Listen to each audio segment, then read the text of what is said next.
you should, Elon. Go ahead. Go into that. Go into that lion's den. It'll be just fine. Okay, real quick. Is there a highlight section for this debate? Because obviously I don't even have time to watch 3 hours of this. A lot to offer to actual NATO and Europe as well. With all due respect, this isn't really addressing what I was saying, though. What I'm saying is, if Russia is why so... do we need you NATO? Why you said why you need Ukraine and NATO? That's why. No. I said what I'm saying. I'm not talking about like whether or not Ukraine has a military that can function. Of course it does, right? What I'm saying is that there's this perception of Russia where not only are we, you guys, talking about how incompetent they are and how many losses they've had and how they're on the brink of defeat. When all the empiric security indicators also going to conquer Europe. Hold on. With all the empiric security indicators. This isn't new. But then you simultaneously have this powerhouse that's like as soon as they're done with Ukraine, they're so good at warfare now that they're going to be able to invade NATO. And my question for you is, if they're good enough, if they're good enough to invade NATO at this point because they're so practiced and so good at warfare. Okay. No, not right now. Well, hold on. Let him finish his question, then Anna can respond. Okay. Whether it be right now, whether it be in a month, or whenever you think that hopefully this war will end soon. I don't know how long you guys want to go for, but there's like a contradiction here of there's this pathetic military power that also poses a threat to NATO to the point where it's going to invade NATO, which is why we need Ukraine to join NATO, because that's the way you stop them from invading. Well, so either they're military, like they're so good at fighting now, like he's such a. This is why I hate that one guy did. Sorry, because they're all conservatives. Lactoid is not a good faith argumentation person. I don't even want to say he's an idiot, because the way that he constructs these points is that he can't be stupid. He must be intentionally doing mental gymnastics here to just make the most fucking ridiculous arguments in the fucking world. Like, when people say that Russia is not a huge issue, what they mean is that if the United States were to directly confront Russia, one, we would win, and two, that Russia should have been much more successful in Ukraine. Okay, so far so good. When people say that Russia could be a threat to the rest of NATO, there's no contradiction there between, well, you said that Russia, wasn't good enough to take over Ukraine and wasn't good enough to fight the United States. So then how is it a threat to NATO if they invade Poland? Because the implication is that the United States will abandon NATO. That's the obvious implication, right? Because all the arguments that we've given for not helping Ukraine would also probably apply to Poland or any NATO country, right? World War III, fear of nukes. That's the argument. But I don't even know why I'm explaining this. Obviously, that's what the argument is. But Lactoid has no desire whatsoever. None of these mega debater guys have any desire whatsoever to engage with any actual argument or in good faith with any of these things. They just say the most retarded fucking things possible in order to get airtime on panels. They got with the finish that they're able to defeat NATO, in which case Ukraine joining NATO doesn't do anything for them since they have these plans anyway. I got what you're saying. Let me explain.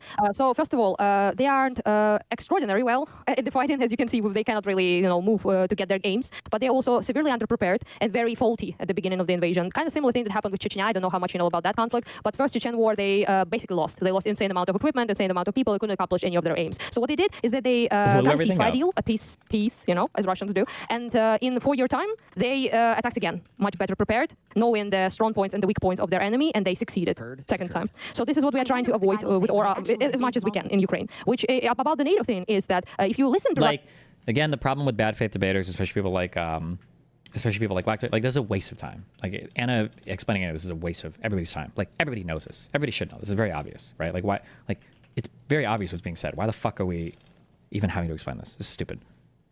Russian people, for example, the Russian officials, what they say, they will tell you. They say that what they need from Ukraine is human resource. What they need from Ukraine is resource to mobilize, because most of the common Russian practices is to not mobilize people from Moscow, from St. Petersburg, but mobilize people from the poor, like marginalized parts of the country, like Asia parts, people that regular Russians really don't care about dying. So that's kind of what they do. They want to use us as a resource, which much like Germans, for example, used Slovaks when they occupied Czechoslovakia to then invade Poland.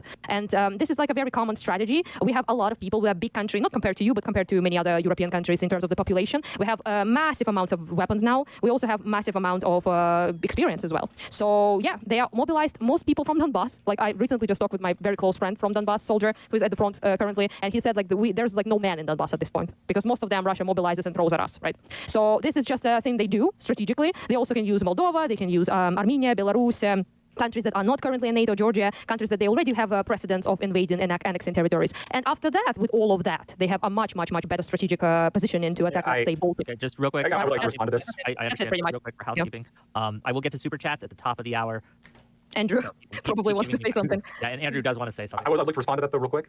Is it, I think there's again another problem here when we're playing up all the men and like manpower issues and material loss that Russia is experiencing, and then also insinuating that they have this goal where they're going to use the occupied territories like Crimea and Donbass, and then use them in order to be able to conquer NATO. I think it's ridiculous. I think that Russia. See, like I hate this. This is so boring. This is why there are no like real conversations anymore in politics because of people like this, right? Like there's never going to be an actual substantive debate. I almost want to just like argue the pro-Russian side because I could do it better than this. There is no actual interesting debate on, should Russia expand, in the modern era? Do they have like a higher, like does Russia have some kind of moral authority over Europe or some moral authority to expand their territory or to push for like a multipolar world or something like that? I guess I feel like maybe, no, I was gonna say even Hinkle or Haas might be able to have that discussion, but it's not. It's just like I don't know what you mean. It's a contradiction because you say they're weak and you're strong at the same time. It's just like the most fucking knuckle dragging, dipshitted fucking arguments in the world to waste everybody's fucking time.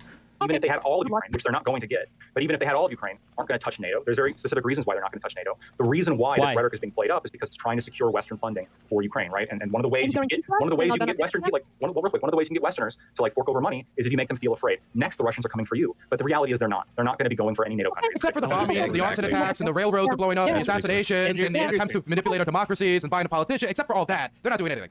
Andrew. They do that. They're not invasions. They just did invasion 3 years ago. Oh, listen to Warwick. Okay. Andrew, welcome to the show. Thank you so much for having me. You're all in. You've been hearing. You're caught up with the conversation. Yep. Go ahead. What's your thoughts? Not much has changed in the opposition argument for the past 3 years. It's like just rehashing the same arguments over and over again, which is just like war is bad. People dying is bad, but then they don't actually admit to the point of like, it's such a child's take. It's like literally like a level 1 tutorial. Yeah, what a childish thing to think. Yeah, it is because it's devoid of the nuance. It's devoid of the facts of what's actually happening within Ukraine. So when you minimalize Ukraine and Russia's invasion of Ukraine, just war is bad and people are dying is bad. It does nothing to the people that are actually suffering and dying at the hands of the Russian war machine. And especially when you're not even arguing for security guarantees for Ukraine so that will stop in the future. You're doing nothing for that. It's a nothing argument. Anyways, Russia's military power. Their military power adapts over time, right? They learn over time and they get better as time goes on. So it's not a problem. It's not an issue right now. By the way, I'm a 10-year Army veteran. Shout out to Wick. I know you're a veteran too. 88 Mike, motor transport operator. Was deployed to the Middle East for 9 months in support of Operation Enduring Freedom. So I can speak a little bit on military stuff, but that's not really what we're focused on because Russia fights with information. They fight informational warfare. Hello, they just gave millions of dollars to Tenet Media, which just disseminated lies to Trump supporters and MAGA media to lie about what's happening within Ukraine. That just happened. Like we just found that out last year. Russia is destabilizing Western countries from within. We're fighting ourselves. Russia doesn't have to even bring military equipment to NATO countries when we're going to defeat each other, and then Russia's going to do the fucking dance right over our countries immediately afterwards. Okay, that is the actual fear. So it's a future issue in terms of military and like the Russian military coming across the border to kill people, but they're actively working against that right now. They're actively working to further that future thing that we're afraid of, actually, because it is a legitimate fear to have. Weird, because they've only done it throughout my entire lifetime, twice in Chechnya, Georgia, Ukraine twice. They have troops in fucking Moldova. This is just a constant problem. But for some reason, the people that stand up and support Ukraine are like, hey, this is wrong. Russia's consistent invasions need to end. Oh, war bad. Hey, Ukraine, stop defending yourself. Hey, how about like, let's go back 15 years to Lactoid. Yeah, okay, fine. They're invading Georgia. That's Eurasia. You really think that they're going to go from invading Georgia to invading a European country? Ukraine is its own since 91. Come on, seriously? Like, it's Georgia. Who the fuck cares? Most people don't even know where fucking Georgia is, right? You would make the exact same arguments 15, 20 years ago about them going to Ukraine after Georgia. I'm sure they will, right? Like, it's the same shit. It's so fucking stupid. But if you ever get attacked by someone, I'm gonna have a third person show up and tell them, hey, stop defending yourself. Stop defending yourself. Allow that person to attack you. If you defend yourself, you're just gonna further the attacks. You're just gonna make the fighting happen, and people are just gonna throw fists at each other the whole time. It's like the war in Ukraine, Russia's invasion of Ukraine is not a bar fight. It is not something where you're having a nuance outside the bar, and or you're having a nuisance outside of the bar, and you just need it to go away because it's inhibiting your business. It's inhibiting your place of business. That's not what this is. Russia is trying to absolutely eliminate the entire Ukrainian identity. They're doing it. They're destroying churches. They're destroying their cultural sites. They're destroying their history. They're trying to remove their language, actually, counter to the Russian propaganda of like the Ukrainians are trying to remove the Russian name. Well, I went to Kharkiv, which is where Anna lives. I was like, what is this? This is not Ukrainian. What is this? Oh, it's Russian. I'm like, oh, weird. I thought that the Russian language was removed. Why are all of these signs in Russian? Why do I actually have to install Russian language on my phone to walk around Kharkiv in East Ukraine? It is like, what do you think the incentive is to be bad faith regarding Ukraine for smaller content creators like Lactoid? Because you're a part of the MAGA cult and you have to be with them on every single point. You can't admit fault or admit anything anyway. Remember, part of what they have is similar to like a divine fucking authority from Donald Trump, who's like almost this godlike figure in terms of his ability to dictate policy, to the cult. And if he's wrong about anything, like, let me put it this way, okay? Imagine trying to debate somebody that one of the 10 commandments is incorrect. Would never happen. And they would never think of it as like, well, okay, fine. Maybe one of the commandments is wrong. Like, that's not possible. right? It's an all or nothing thing for a lot of these people. And if you're part of the mega cult, it has to all be there. And there can't be any part that's incorrect, because if it's wrong on one thing, then who the fuck knows what else you could be wrong about? And the mode of argumentation for everything is basically the same. It's Donald Trump says some fucking retarded shit and we got to go along with it no matter what. And it's stupid. Like night and day. Every argument has already been rehashed. There is nothing new that you can say. It is just redoing the same thing over and over and over again, and then hoping that like we don't know what we're talking about, or like you have a new point this time. Hey, have we told you to make peace? Hey, in my heart, I just think peace is good. You know what? Peace is good, but it would be better if there were security guarantees that Ukraine didn't have to look over their shoulder and worry about Russia continuing constant invasions, because we don't actually have solid. Or if these fuckers want to keep like bringing up examples or history or whatever the fuck else, then just say like, okay, fine. You guys get mad because we say that there's like Nazi Germany and peacemen all the time. What's the difference? Tell us, what is the difference right now, okay, between what Russia is doing and the appeasement, okay, that was offered to Germany prior to the full outbreak of World War II? What's the difference between that and what's going on now? Just like tell us, like what would make this difference in kind such that it's no longer an apt comparison? Solid security guarantees. That is why Ukraine joining NATO is the actual security guarantee, because of what NATO can provide. Also, Anna brought up the training that Ukraine provides. It is called Joint Analysis Training Education Center. It is called JTAC. It is in NATO, and we directly get information about drone warfare and what the Russians are doing on the front lines. Everything that they're doing, Ukraine is giving that back to NATO countries. So we're directly learning.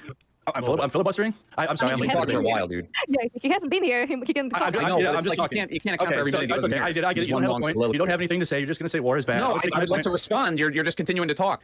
Okay, respond. Let's get it. Go ahead. Well, I mean, there's various things that you said in there. You know, one of them is like that I have to harp on again is like, yeah, I'm against war and killing. I don't know why that's such a bad thing. But this whole thing about Russia being prone to invasions and all that kind of stuff. I mean, like, isn't that equally true for the United States? Isn't that equally true for the United States? Isn't that equally true for the United States of America, though? But that's a rehashed argument also, but it doesn't seem that anybody can really disprove that fucking point. There's no country in the world which is more prone to invading and killing than the U.S. Really? So, you know, I mean, this whole assumption that we have to fight Russia at every turn and blah, blah, blah, because they're never going to stop invading. Well, if you go by that logic, historical precedent, we're never going to stop invading. Okay, then let's all come together right now, okay? Everyone on this panel can say, hold on. We all agree that we would condemn the United States then and say that the world should take action against the United States if we unlawfully or illegally invaded anybody, right? Yes? Okay, cool. Then we all agree. Then there's no contradiction, yeah? So why shouldn't the Russians be paranoid? Like, imagine some dude is like beating the shit out of you. He takes out a shotgun, all right? You're lying on the ground bleeding, and somebody comes in and you're like, please, God, for the love of God, please call the cops. And that person looks at you, and the guy with the shotgun, he gives it a good pump. And they both look at you and like, are you serious? Don't you know that the cops have murdered people before in cold blood without proper justification? You really think we would call the cops to help you when you yourself have seen cops kill people without justification? Like, what an absolutely fucking ridiculous thing to request. What's wrong with you fucking idiot? Nobody addressed any of Lactoid's fucking points. This whole notion that Russia is gonna attack Europe and invade. Get the fuck out of here! What an insane! They're already attacking Europe. What do you think Ukraine is? What continent is that country? Fucking thing to believe. You really think Russia has any intention of You really think they're going to invade their other country? They're going to invade Ukraine? That's crazy. They never invade Ukraine. Invade Chechnya, invade Georgia, invade Moldova. There's no way. It's fucking insane. It's insane. You guys are fucking out of your mind. Yeah, except feelings. A 3-year fucking war with nothing. A little order in the court. Over a million fucking people but I will. Okay, I do. Not yours. Mine. Shut up. What, me? Not you. Oh, sorry. Wait. Okay, I'm like, wait, I'm the moderator. I'm supposed to be talking. What are you doing? Okay. Stop purchase signaling about my people dying. I do want to ask a question though, because this is something that I've seen reports on very recently, where Trump has hemmed and hawed over whether he would honor a call for Article 5. So there is a very real question at play of would NATO membership. Okay. Here we go. Here comes the switch up. Now, Lactoid, who was just saying, okay, well, obviously they wouldn't attack NATO country. NATO would defend him. He's about to go into full Trump defense mode. I don't think we should defend NATO. He's about to switch up fully.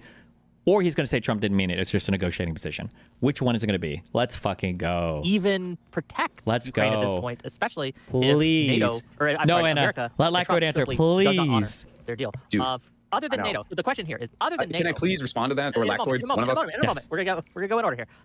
Let me ask my question. Other than NATO, what are some security guarantees, realistic security guarantees, that could be given to Ukraine, other than NATO, that would protect them? Anna, you want to start? I'll let you start. And yeah, I'll start real fast. Most people in Europe right now are considering the question. Finally, okay, we have been telling them for decades, but now they are considering it. That even if Russia, for example, attacks Baltics or Poland, then will United States or any other countries actually activate Article 5? Because you have to actually vote for that shit. You have to like actually say yes, we are going there. It's not just like it's an immediate thing. So especially Baltics and Poland and every other Finland, people who have been previously occupied by Russia or like Soviet Union or whatever, right? They are very, very concerned about that, and that seems to be ramping up their desire to invest in their own military and not depend so much on the United States, which for me, I think it's a good thing, honestly, to not depend on the United States as much, because at the end of the day, I mean, they can fuck us over any day of the week. And in a sane world, what a great statement. Too bad we live in an insane world. YouTube chatter. In a sane world, the president of the United States suggesting that NATO would not be honored should be a crisis level event in the Congress. Well, there's like 15 of these things that have happened so far, but yeah, in my world, that would be an impeachable statement. The fact that you would even, especially for a guy who says so much, well, I'm not going to negotiate in public. I'm not going to say that publicly. I don't want to hurt my negotiating positions. For you to even suggest publicly that you would undermine basically this foundational, pivotal military alliance that has ensured an unprecedented level of peace and tranquility for the most part worldwide, that you would even suggest that publicly? Why would you even fucking say, even if that was your position, why the fuck would you say that? we should protect ourselves first and foremost, and they also should invest in us, but that's a whole other situation. And when it comes to this, and to what agreements would be good, NATO is shaky right now because most people actually in Europe are considering, well, will there be NATO without the United States if the United States, for example, drops off the face of the earth with Trump, right? So any other security guarantees, for example, maybe an alliance between countries who actually know what Russia is and what it does, for example, Finland, Baltics, Poland, Czechia, Slovakia, I don't care about that much. Fico can go fuck himself. But anyhow, point is that we really need to consider that sort of alliance that doesn't maybe even involve Western countries. But the problem I think they renamed themselves to Czechia or Chechia or something. I don't know. Fuck them. That, of course, is that we don't have nuclear weapons because we have been stripped of them by our lovely allies over here. So the point is that France has nuclear weapons and UK has them. UK is not part of Europe anymore because they fucked up major. And now we have only France that is a nuclear power besides the US, which we no longer should count as an ally altogether. So in that sense, of course, any guarantees are good, but they have to be actually signed and actually mentioned, not assurances that we, trust me, bro, we will come for you if you're attacked. No, we need, if you're invaded, we will deploy troops. If you are invaded, we will produce, all the things you need, the arms, the things. We will really come through. We need those guarantees. We need guarantees that if our sovereignty is breached again, then it will be considered by people like fully actually helping us out, because we can't sacrifice parts of our land, but only if there's something for it in us. That's it, pretty much. Yeah, I want to give the mic to I know Lactoid wanted in, and I know Non-Smoker wanted in. I want to give it to Dylan because he's chomping at the bit too, right? And I see you all, right? I love the energy. I love the energy, but we do have to go. Here we go. Lactoid. Sure. In terms of like what sort of security, this is like going to be the hardest question because Russia's already said that NATO is a red line. Like they're not going to accept NATO membership. And so Russia gets to dictate to the United States, which I guess is now a bitch country, because Russia said it. We can't do it. Thank you, cuck. They're not going to accept anything that's going to be on par with NATO membership. They're not going to accept anything that would lead to the kind of response that people are looking for if there's some kind of war again in the future. And that's difficult, right? Because again, they're Ukraine's in the back foot. The Russians are advancing, and there's I think real question of, well, eventually, if they keep going, and let's say the gains start to shift to be more exponential, like we saw in Vietnam, Afghanistan, or Syria, or something along those lines, perhaps they could even get more in terms of some kind of arrangements or agreements with Ukraine. The other question is, when we're looking at this from like in terms of what Russia wants, I think it makes perfect sense why they would insist that Ukraine doesn't join NATO. I mean, we can imagine some kind of comparable situation for the U.S., right? Let's say that in Canada there was. Let's say that China. It's like the same. This is 3 years of these talking points. Anna's a fucking sociopath.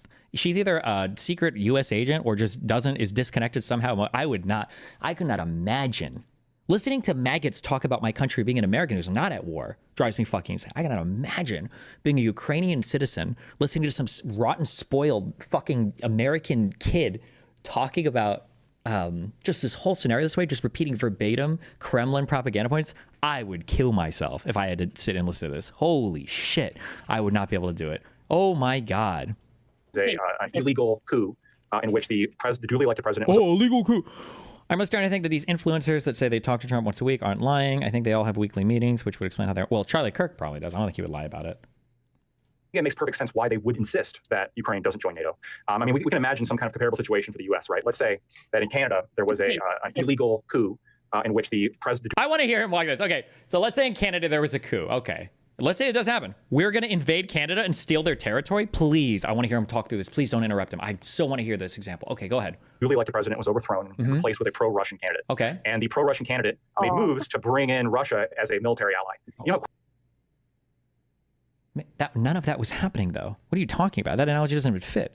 It's not like Russia went into Crimea. Like, wasn't it like the day after Yanukovych fled?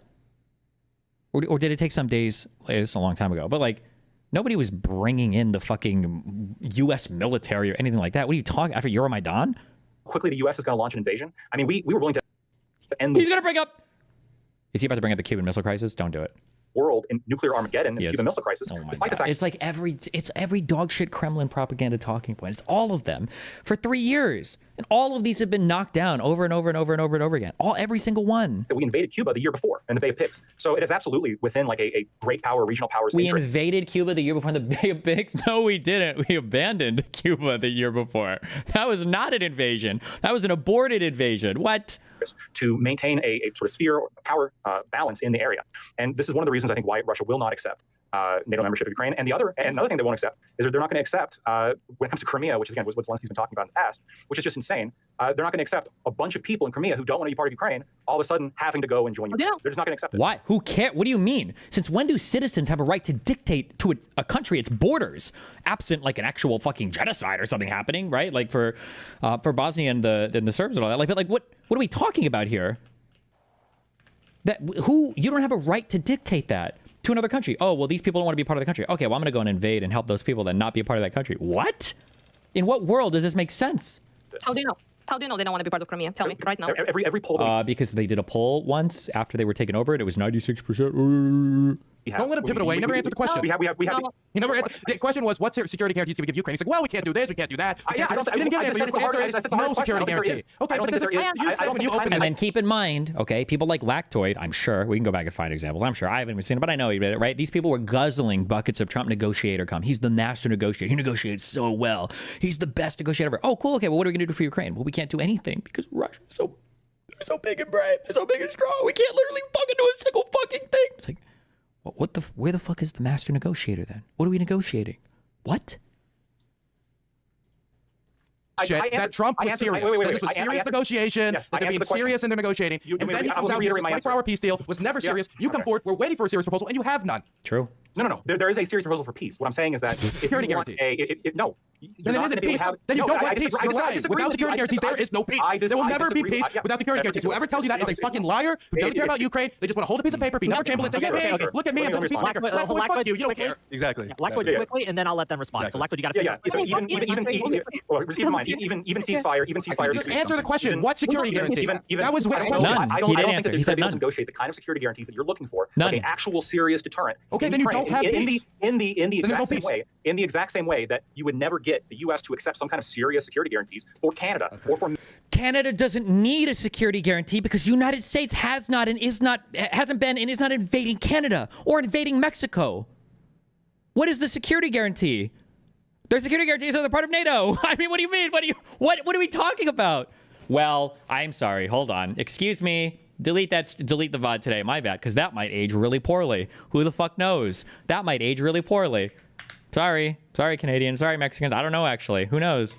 Mexico. It simply isn't going to happen. You have plenty of examples throughout history where, yes, you have ceasefires broken. We did have wars come up again. But just like you said, apparently if NATO is under threat, then these security guarantees also aren't perfect. There's no way that you can ever. But you want the best thing you can get. You don't even want to try. It has to be perfect. Sure, we can try. When the Russians have set a red line here, what do you want to do? Let's say fuck you. Oh my God. Roll over. Have a jelly spy. Say fuck you, and then 1 million dead later. Eventually. You wait till you have terms that will stop war. You don't subjugate yourself. Okay. I'm going to give it to Dylan. You're up next. Dylan, it's your turn, right? Dylan, now is your turn. You can respond. It's so weird. Look, not smoker. I see you too. See, it's such un-American sentiments on a panel full of so many Americans. Okay, look.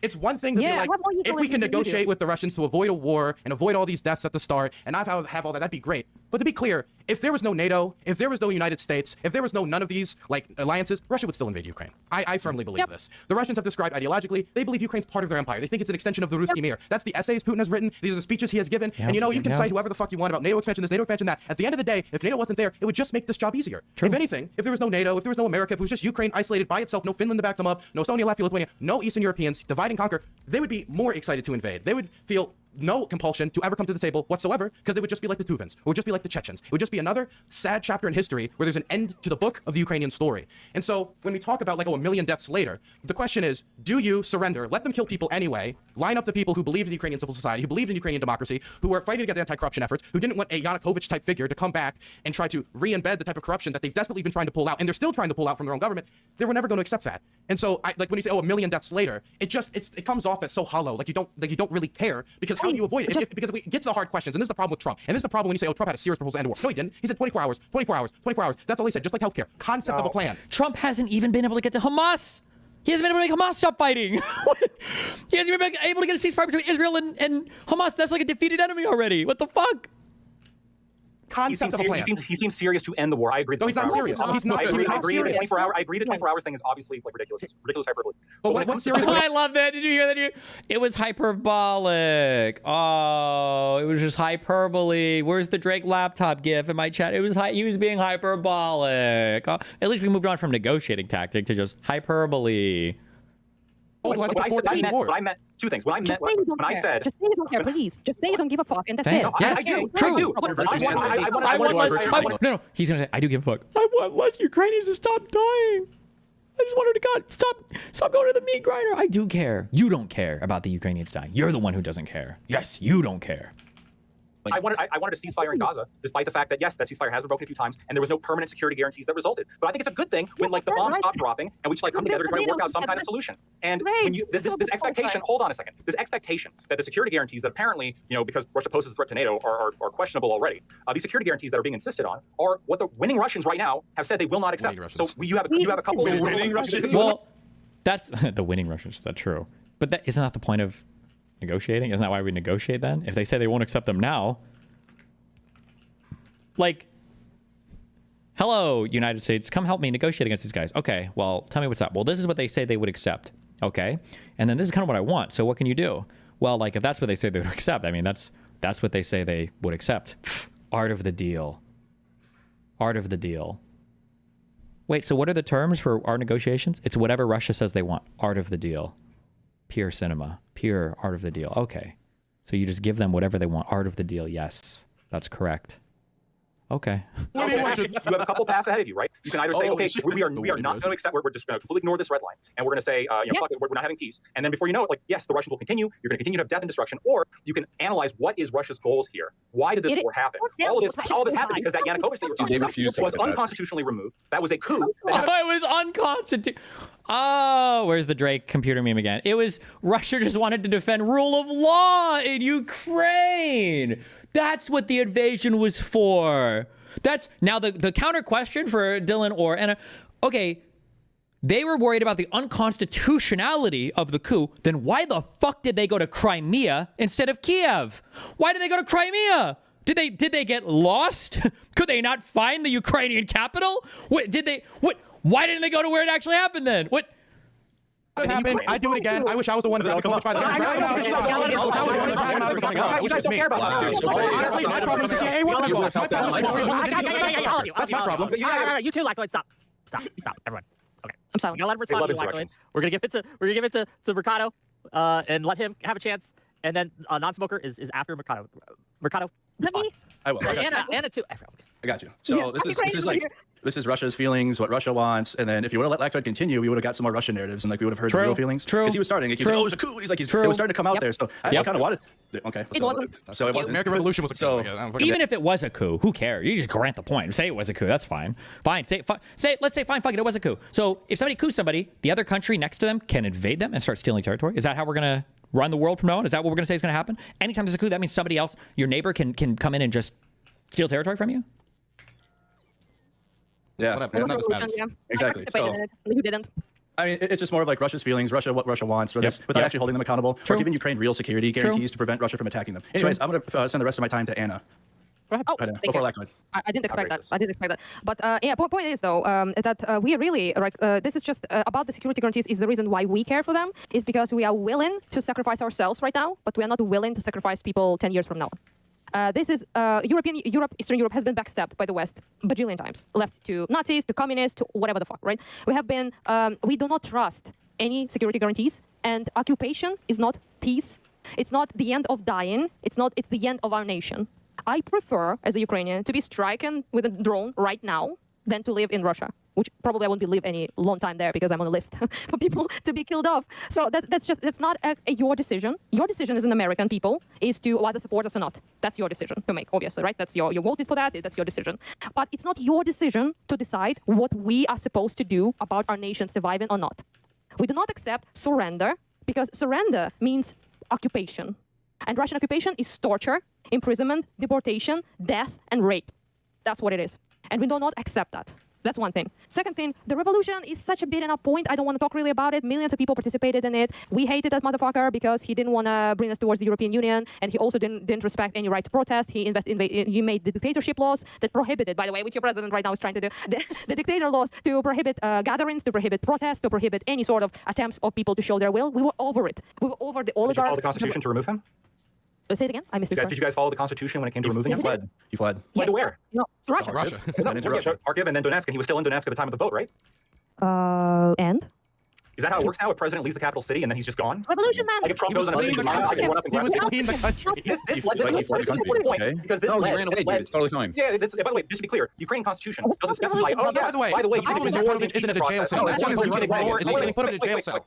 You can ignore the impeachment process. You can ignore the Constitution. You can disenfranchise millions of Crimeans. Hold on. Well, I think didn't they go through the impeachment process anyway after he fled?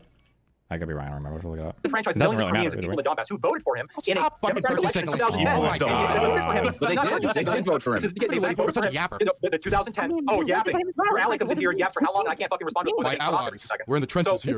Yeah. So just to be clear here, if I can be clear here for a second, okay? Usually are. Yanukovych won the election in 2010. That election was monitored by multiple international observers. He was the. Why are you even saying this? Nobody is doubting that he legitimately won that election. Why are we even arguing this point right now? Hello? Okay. President. And yes, here's the point. You guys ignored your constitution, disenfranchised millions of people in Crimea and in the Donbass. When you illegally, hold on, can't let the fucking guy talk. Holy shit! They can't do it. Hold on, I can't. They can't. They're just gonna Hold on, let's Lactoid finish it. I will let you all respond, but you do have to let him finish. Thank you. I am good at listening to this retardation. No, I know. They just say, oh, that's Russian propaganda instead of actually. It is. It's dumb, silly nonsense, man. You won't even let him make a point. Mute us so we can finish this individually because I won't be able to stop laughing. Okay. So all of this stuff comes from Western sources. This idea of, well, it's just Russian propaganda. Notice every time they say that, because they don't want to actually engage in the veracity of the point. It's a non sequitur. It's entirely irrelevant to the point. In this situation, it was an illegal coup that disenfranchised millions of people in Crimea, in the Donbass. The 2014 coup, you can look it up. This was 100%. What was the underlying cause? Was 100% the underlying cause of what led to Crimea, with what led to the war in the Donbass, with what led to Ukraine. Well, I like the fact that it is, but I like the fact that he's honest. Then, okay, so what led to the Russian invasion was a preference in leadership. Right? It was a preference in leadership. That's what led to this invasion. They didn't like the fact that let's say he got ousted, sure. But at least then fuck off with the NATO expansion argument. Fuck off with this bullshit about security or political realism or whatever. They just wanted to be able to influence or control the Ukrainian market, the Ukrainian economy. And when they're a guy who is going to go against the will of the people, because the understanding was that Ukraine was going to do what they needed to enter the European Union's, or to become a bilateral trading partner with the European Union, and he wanted to leave and instead join the customs union from Russia instead. There were huge protests, and one thing led to another. People got shot and killed, people got mad, and eventually he fucking fled and was ousted, and they voted to fucking impeach him, and they did it, he was gone. But at least we're off of the bullshit NATO expansion talking point then, right? Can we just... counter-terrorist operation in the Donbass, in which they fired unguided rockets at civilian population centers in the Donbass. Oh, we've even got more. Kremlin talking points.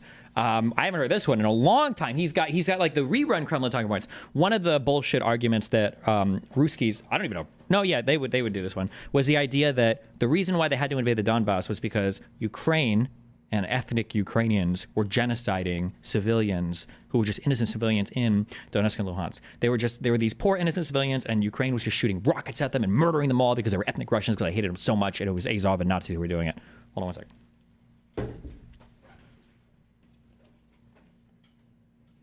Never this happened in 2014, 15, 16, 17, 18, 19, 20, 21. According to Amnesty, you guys did. And then 2021. You said your thing. I did not say my thing. I did not say my thing yet. I'm almost there. I'm almost there. All of it was bullshit. I was Almost there. there. I'm almost there. I'm almost there. Right? I know. Look, You're so insecure about your fucking It's 3 versus 2. It's 3 versus 2. They have more talking time. Definitely with Mercado now. And I can't even fucking finish. So honestly, I'm not even that radical on my Don, and you're making Lactoid believable to me because you guys won't shut the fuck up and let it finish. But if you're also interrupting Lactoid, I want to be clear. I'll interrupt Lactoid. Just let her playing Lactoid. Well, to be fair, Anna's telling me to shut up in the middle of my point. And so this is the context here. This wasn't like this invasion fell out of the sky. It's not like Russia's going to invade NATO because of this. It's not like, well, if there's going to invade us again, et cetera, et cetera. It's going to happen. There's no possible way to avoid this. No, there are like that have happened since 2014 that explain Russia's actions. If we want peace, then we should be acknowledging those realities. Thank you. Okay, you're highly acknowledged. Nothing he said. Nothing he said happened. We never killed any population. I'll follow you up with sources. I'll send you all the sources you want. Okay, well, now you got Anna. Anna's sources. Yes. No, the audience. Okay, if you want any of this, just follow up. Whoa. This is cool, but we cover the Balatro subreddit drama. There's Balatro subreddit drama? Can you explain the genocide and the Donbass thing? The Russian military has been supporting, first covertly and then overtly, basically operatives in the Donbass to fight a war against Ukraine. They did the same thing in Georgia, basically, the same plan. You send in weapons to support rebels there who are fighting an authentic war, and then eventually it gets out of hand, and ethnic Russians or Georgians, innocent people, or Ukrainians are getting killed and by the evil government. So then Russia has to send in peacekeeping troops in order to keep the peace because of how evil and violent the regime is, and then eventually it's got to be a full-scale invasion because there are just so many innocent people dying. There was a war that was being fought in the Donbass, but it was being funded on one side by Russia, sending in, this is like... oh no, I guess the little green men thing, I think that started in Crimea, but it was Russian-backed people. That's where that one was it a Ukrainian civil or a commercial airline got shot down by a launch pad that was being operated by Russian soldiers from Ukraine. Like, it's just a bullshit talking point. It wasn't that Ukraine was just launching rockets or mortars into civilian homes to kill civilians because they were evil and hated ethnic Russians. It was a legitimate war that Russia was instigating in the Donbass. Hold on, I don't understand, but Anna's got to respond. Go ahead. Not too weak. Yeah. Anyhow, point is that 3,000 civilians were killed in Donbass. Only happened after Russian invasion of Donbass and annexation of Crimea. In Crimea, maybe they wanted to be part of Russia. Perhaps we never know because the referendum was made under the guns of Russians after the annexation and not recognized by any reputable organization, by any country except fucking Russia. Okay, so that's not the way for us to know. By the way, in 1991, the Crimea voted to be independent, to be part of Ukraine. So and so did Donbass and all the other parts of Ukraine. So that's one thing. Second thing. Yes, people voted for Yanukovych in my part of the country as well, like Eastern Europe, Kharkiv, for example. They did vote for Yanukovych. That's not disputed. Nobody disputes that. Yanukovych wasn't, however, at the time of elections, saying that he will turn us away from European Union. That was never brought up.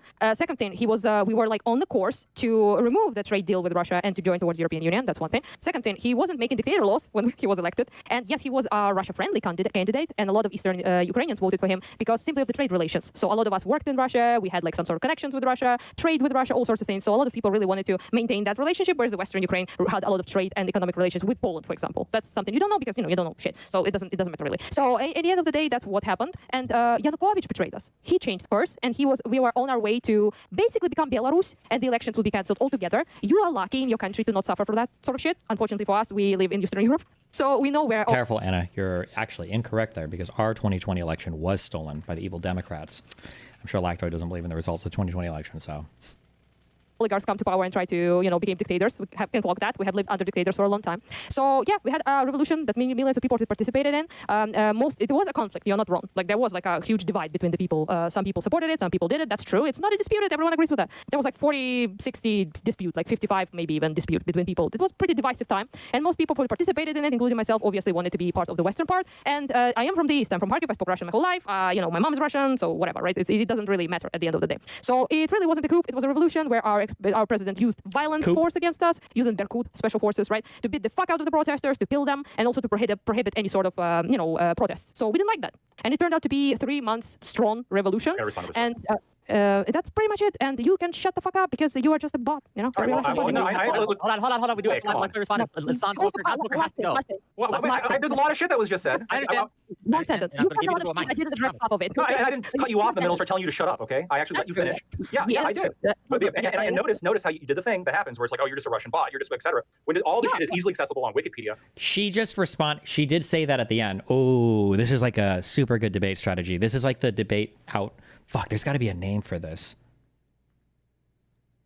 maybe we could call it like the debate life raft. But basically, somebody buries you in factual arguments. But then at the end, they're like, and this is why you're a fucking idiot. And after all of the factual arguments, like, oh, see how it is? All you have are ad homs. You're just going to talk shit. You're just going to call me a dipshit. You're going to call me a fucking idiot. Really? And there you go. And that's what I mean when I say these guys can't debate. These guys can't respond to anything. Like, she just like laid out like 2 minutes of fucking argumentation. And then she's like, oh, you're a fucking bot. Oh, really? You're just going to be a fucking bot?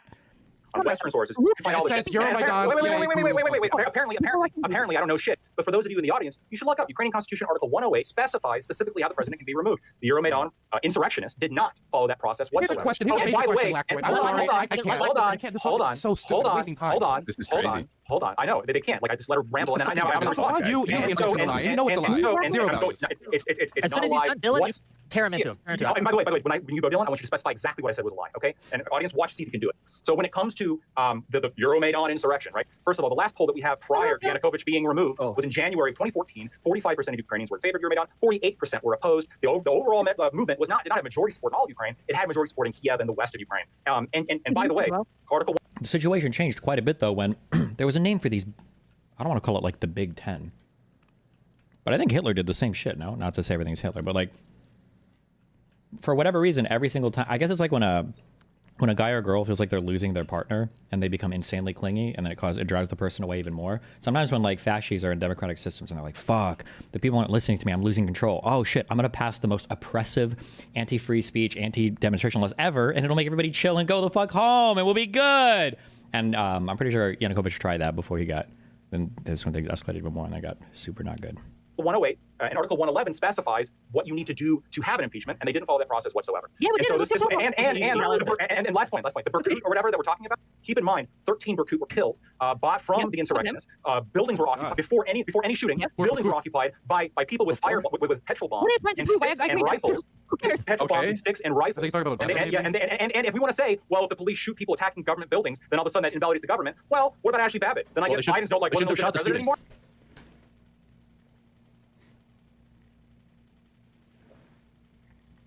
That's not how that works. That's not how constitutions work. How constitutions work, if you actually care about constitutions, if you actually care about the rule of law, you have to follow constitutions. All of this preceded directly. Didn't you support the guys who wanted to terminate the Constitution? All of this directly preceded Russian involvement when it came to Crimea and the Donbass. We wanted to remove a dictator. We removed him. What's your point? Nobody argues with you. You're correct. Okay, well, if you're going to break the law, if you're going to break your own constitution, don't act Pikachu face when Crimea wants to leave. Dylan? No, when they want to leave, if nobody's acting Pikachu face, it's about Russian invasion. God, this guy's such a fucking slimy, disgusting fuck. Please, Lord God, please. I'm not going to say it. I'm not going to say it. I didn't say anything like that.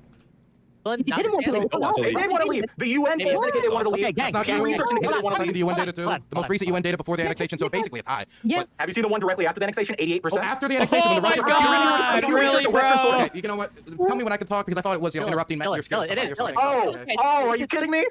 You've been cutting me off every fucking time. Don't act victim. Shut the fuck up. Dylan. Okay, so You shut the fuck up. Lactoid is very un-American. That's what I would say Lactoid is. Because if your first thought is, hey, if Biden hired MS-13 gang members to go beat up protesters and try to provoke shit, and then say, you know what, protesting's not allowed. You can't grow up and get in groups of 3 people. I don't care if I pulled out of this agreement in the middle of the night. I don't care if my security services wrapped screws and nails on flashbangs and threw it in the crowd. It doesn't matter if some people died. It doesn't matter if some kids were beaten. It doesn't matter if all that was publicized. Anything could be done because there was an election. So it doesn't matter if he does something illegal. It doesn't matter if Yanukovych does something unconstitutional. It doesn't matter if he murders his own people. It doesn't matter if he tries to get rid of civil society as a concept by trying to ban protesting. If Biden banned protesting in the United States after hiring MS-13 gang members to beat up protesters, Russia, you guys wouldn't be saying we need to get rid of Biden. Biden needs to be impeached. Biden needs to be removed, or we need to, if that's not possible, Zelensky banned anti-Ukrainian media. Let me wait. Listen to this. Oh my God.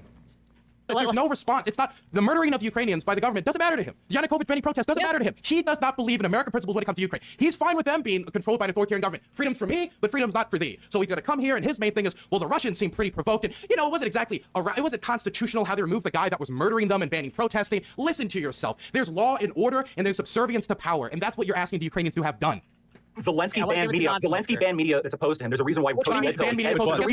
Like, look, this disgusting subhuman sniveling fuck is literally reading off a list of like, it's probably got like, there's a huge picture of fucking Hunter Biden's cock. Then there's probably a huge picture of Vladimir Putin fucking his dad in the ass. And then right underneath it, he's like, okay, what do we got for talking points? Zelensky banned media. Zelensky banned the media. Zelensky banned the religions. Zelensky banned the Russian language. Zelensky's a dictator, he's not holding elections. And then scroll down for more like Hunter cock gifts and everything. Zelensky banned media that's opposed to him. There's a reason why Coach Red Pill is dead.